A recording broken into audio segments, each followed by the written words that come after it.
Hi everyone, I'm Greta with Chattahoochee Valley Library's Children's Department. Welcome to another virtual story time. Today I have a short story to share with you, and then we're going to do a science experiment that you'll be able to do at your own home. It's pretty simple. You'll just need a jar and some water and maybe some small rocks or pebbles or even ice cubes will work.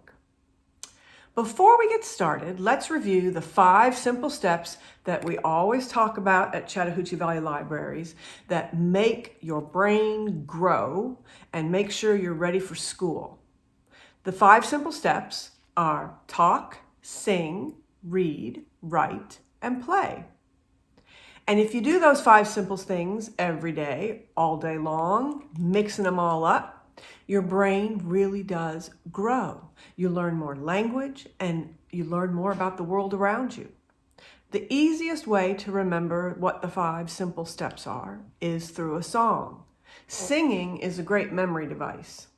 Now, those of us at the library that do story time, we each sing this song in a different way because we each remember it in a different way. But here's how I do it.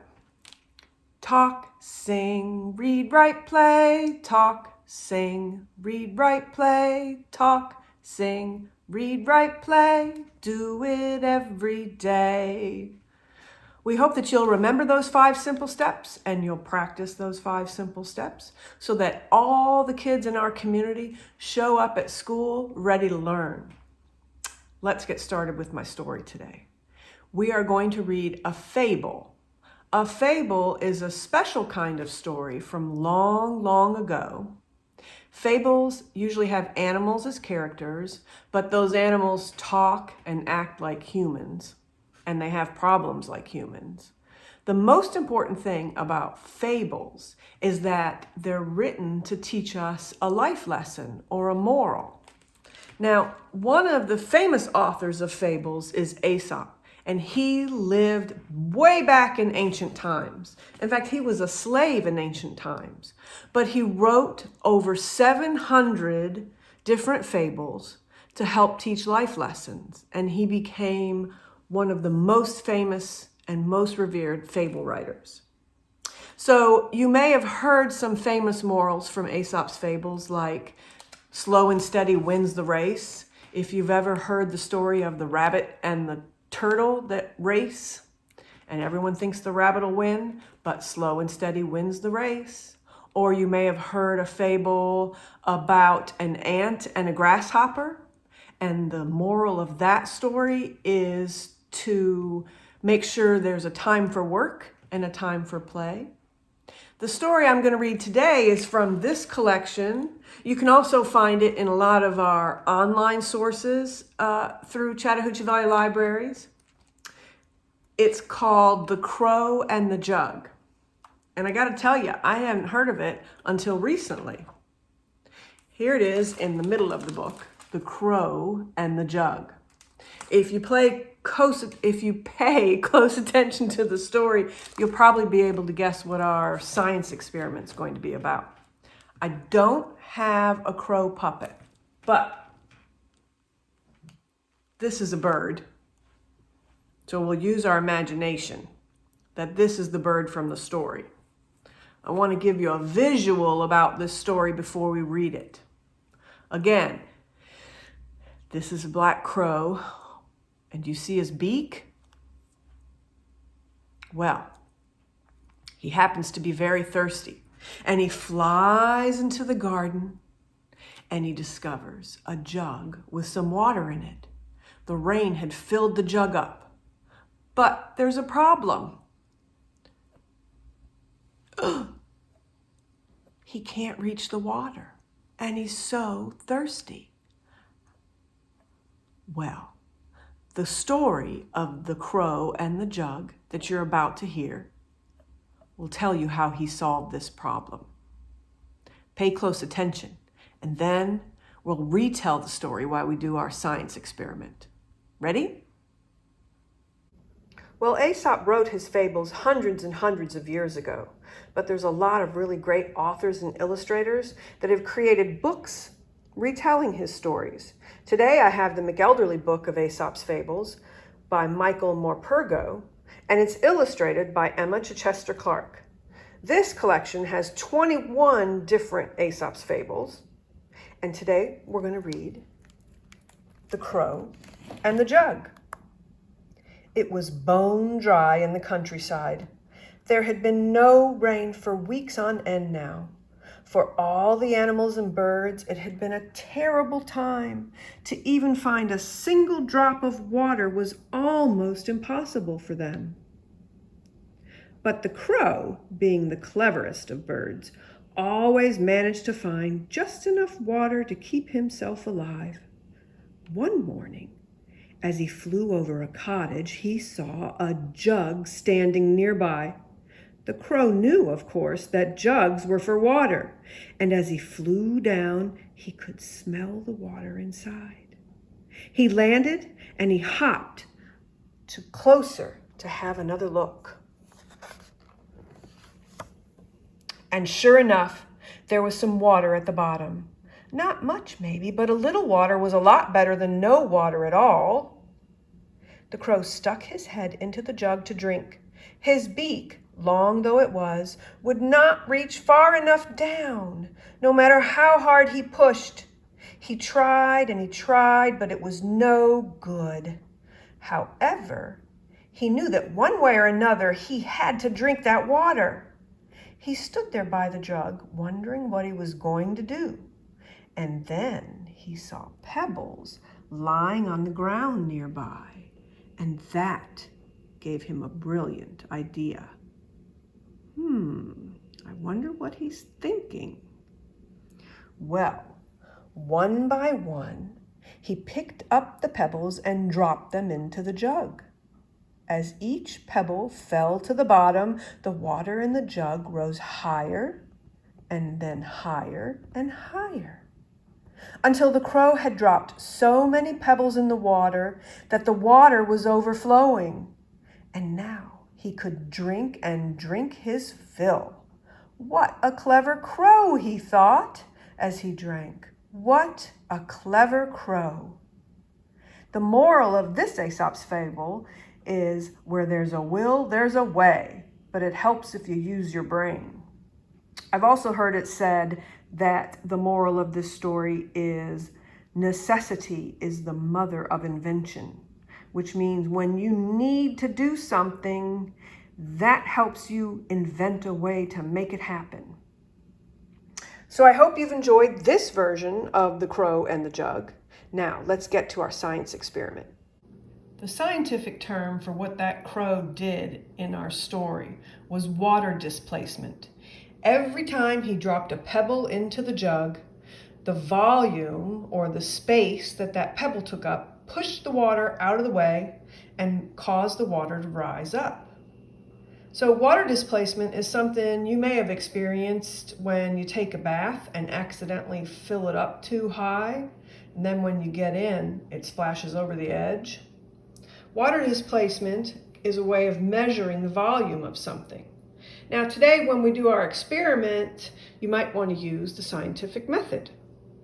That's when you ask a question, such as, how many pebbles will it take to raise the water over the rim? Then you gather information, form a hypothesis where you guess, test your hypothesis, and share your results. Again, the simple steps, talk, sing, read, write, and play, come into play with this STEAM activity because you can write down your hypothesis, either in words or pictures. You can talk about it and test it with your experiment. And when you share your results, you can do that again with pictures and words, however you want to do it. Here's some questions I came up for my experiment. How many pebbles will it take to raise the water level to the rim? Then I also have some other questions that might come up, like will ice cubes work the same as pebbles? And how many pebbles does it take just to raise the water an inch? There's a lot of things you might find around the house or outside that you can use for the pebbles. Like I said, ice cubes will work too. And I've got all kinds of containers here that might work. Old water bottles, plastic cups. You don't have to have a clear container at your house, but I wanted to use a clear container to show you the experiments here at my house. Measuring cups are great because they already come lined with measuring, or you can use a ruler and a piece of tape and create your own measurement for your experiments. Now you can see I've added some food coloring to this water. It's not necessary, but I think it's going to help you be able to see the water rise when we reenact our story using my puppet and that jug back there. Let's give it a try.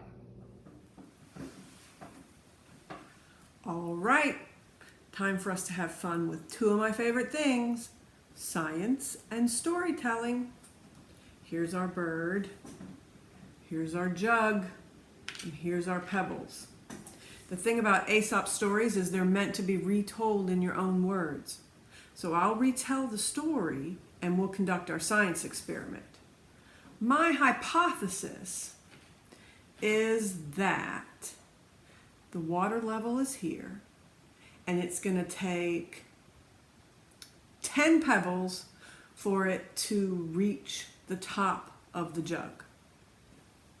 That's my hypothesis. You think of your own hypothesis, and let's retell the story.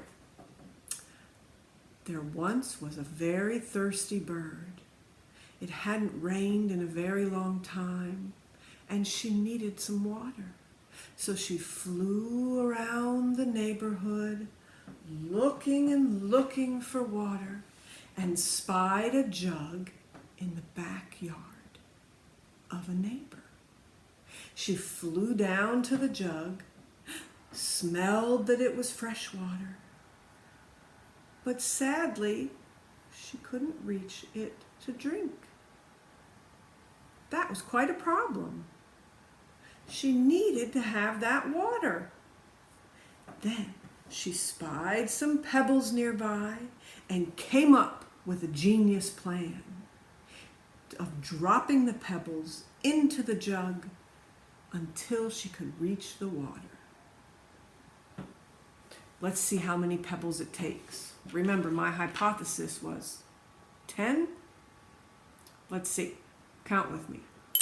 1, 2, 3, 4, 5, 6.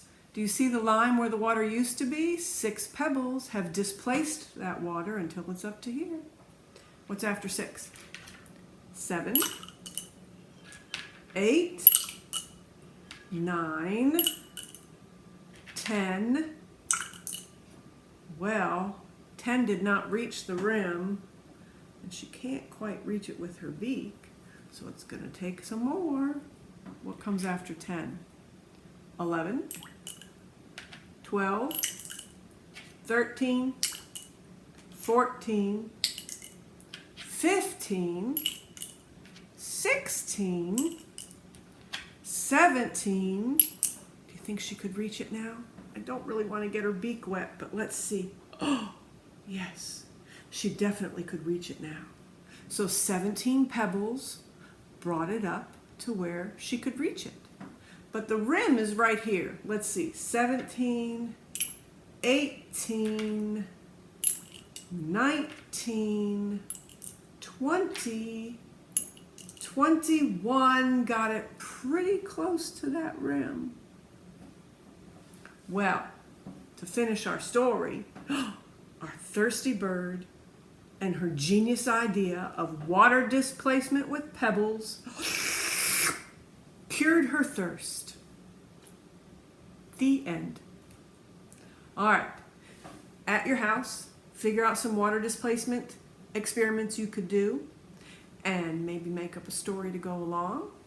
We'll see you next time for another Chattahoochee Valley Library's Story Time. Bye, everyone. We are springing into summer learning at the Chattahoochee Valley Libraries, and the program you just attended is one of the ways you can earn completions. Just go to cvlga.org and look for Spring into Summer Learning. You can register yourself and your family online, and then start reading and attending our online events. That's all you have to do. We're giving away weekly gift certificates, and every completion you make enters you into a grand prize drawing for tablets, games, gifts, and more. Remember, you have to register to win. cvlga.org, and we'll see you online again real soon.